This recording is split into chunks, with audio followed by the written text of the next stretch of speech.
Kanpur bar association के वार्षिक चुनाव में अध्यक्ष, महामंत्री, कोषाध्यक्ष, संयुक्त मंत्री सहित सभी पदों पर प्रत्याशी मैदान में उतर चुके हैं और सभी अपनी जीत सुनिश्चित करने के लिए संघर्षरत हैं और एक ही पद पर अनेक उम्मीदवार अपना भाग्य आजमा रहे हैं। अध्यक्ष पद पर इंदिवर वाजपेयी और दिनेश शुक्ला को लेकर गंभीर चर्चा करते हुए कांटे की टक्कर दिखाई दे रही है, जिसमें इंदिवर वाजपेयी का पलड़ा भारी पड़ सकता है, जिनके समर्थन में शिरोमणि शुक्ला, पूर्व संयुक्त मंत्री ऋषभ पांडे, पूर्व छात्र संघ अध्यक्ष संकल्प तिवारी, भावेश शुक्ला, संतोष वाजपेयी, प्रथम चंद्रा आदि अधिवक्ताओं ने पूरी ताकत से चुनाव लड़ने का समर्थन किया। हमारे संवाददाता ने अधिवक्ताओं से बातचीत में देखा कि सभी पदों पर कांटे की टक्कर दिखाई देती है, जिसमें सभी प्रत्याशियों ने जीत के लिए सभी दांव पेच में शामिल हैं।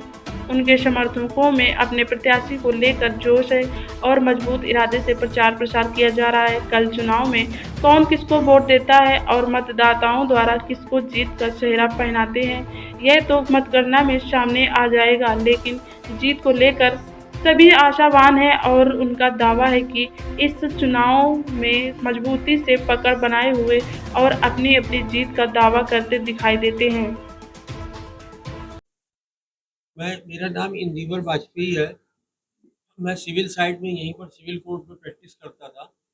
मेरे फादर भी यहाँ सीनियर एडवोकेट थे। मैं 2008 में महामंत्री था कानपुर बार एसोसिएशन का और लगभग 14-15 वर्ष बाद पुनः अध्यक्ष पद का प्रत्याशी हूँ।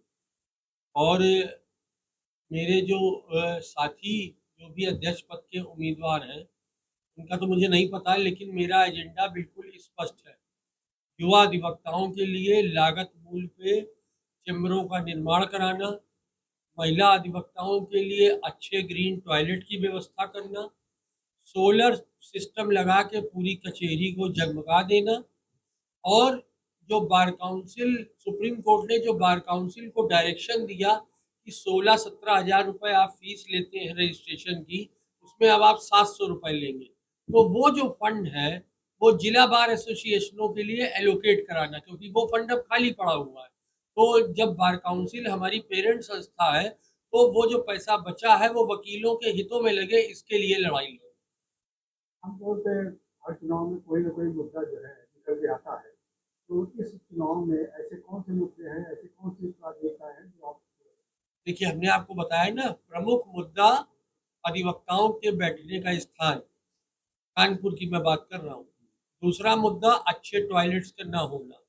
तीसरा मुद्दा कचहरी के चारों तरफ पार्किंग की समस्या होना कि जाम लगता है। उसके लिए नगर निगम से बात करके पब्लिक प्राइवेट पार्टनरशिप के आधार पे अंडरग्राउंड पार्किंग का निर्माण कराना, इसमें कुछ पैसा बार एसोसिएशन देगी और कुछ नगर निगम से निवेदन करेंगे कि वो शहरी विकास मंत्रालय से पैसा दिलवावे, ताकि पार्किंग सुचारू रूप से हो सके और किसी को कष्ट ना हो।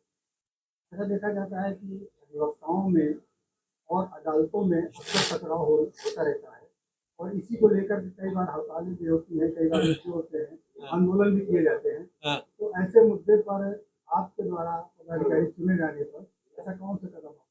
देखिए, 2008 में जब मैं महामंत्री था तो एक दिन की भी स्ट्राइक नहीं हुई थी।